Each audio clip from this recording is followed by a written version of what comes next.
La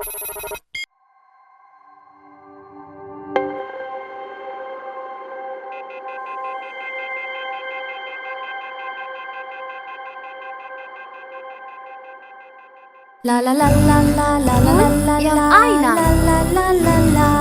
Unë jam Beni. Dhe unë jam Sel. La la la la la la la la la la la la la. La la la la la la la la la la la la la la.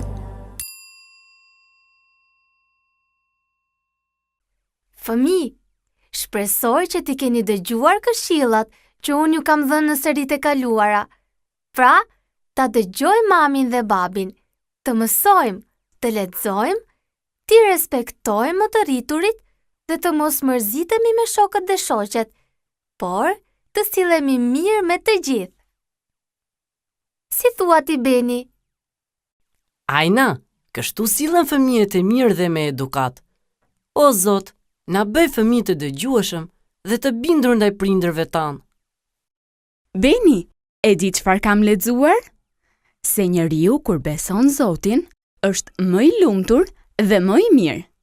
Dhe kur ti i lutesh Zotit, ai zbret mbarësi tek ti dhe familja jote. Të pyesim gjyshin për besimin tek Zoti. O gjysh, më trego diçka rreth Zotit. O bie ime, sa bukur që më pyete. Zoti është një. Ai është krijuesi i universit dhe i njerëzimit. E krijoi planetin Tokë me natyrën e mrekullueshme dhe bukuritë e saj. Dhe e vuri gjithçka në shërbimin e njeriut, dhe qëllimi i ardhjes së njeriut në këtë botë është adhurimi dhe falënderimi i Zotit. Në një sure në Kuranin famëlar, Zoti thot: thuaj, ai është Allahu, një dhe i vetëm. Allahu është absoluti, të cilit i përgjërohet gjithçka në amëshim. Ai as nuk lind e as nuk është i lindur. Dhe askush nuk është i barabartë apo i krahasueshëm me atë. Gjysh, unë e kam mësuar këtë sure. Pa, të dëgjoj. Kul huwa Allahu ehad, Allahu samed, lem yelid wa lem yulad, wa lem yakul lahu kufuwan ehad. Kuptimi i kësaj sureje është sa një e treta e Kuranit dhe është sure që lartëson Zotin e Madhërisëm. E njëson atë, sepse Zoti është një. Vetëm ai adhurohet dhe vetëm tek ai kërkohet ndihmë. Pra, fëmi, ç'po mendoni tani?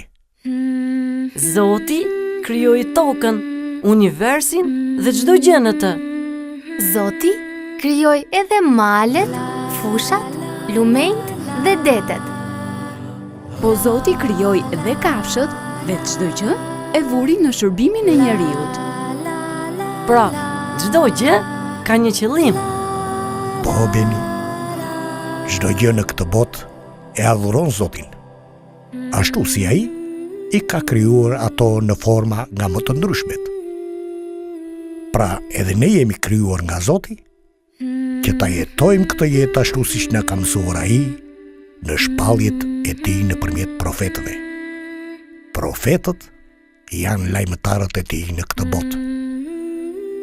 Të gjithë profetët kishin një mision të përbashkët, që t'i drejtojnë njerëzit në adhurimin e një Zoti të vetëm. Pra gjysh, Zoti është një. Po, po, ashtu është. Ashtu është siç e përmendëm edhe në suren e njësimit. Pra, në suren e Ikhlas. Ai nuk është i lindur dhe askush nuk është i barabartë me të. Njësimi i Zotit me adhurim është qëllimi i krijimit të njeriut. Po, Beni, po. Fëmi, sot mësuam diçka të bukur. Dhe në ditët në vazhdim do të mësojmë edhe më shumë histori dhe do të lexojmë pjesë nga librat që i shkruan të parët tanë. Mos harroni të bëni mësimet dhe paqja e Zotit qoftë mbi ju. La la la la la la la la la la la la la la la. La la la la la la la la la la la la la la la. La la la la la la la la la la la la la la la. La la la la la la la la la la la la la la.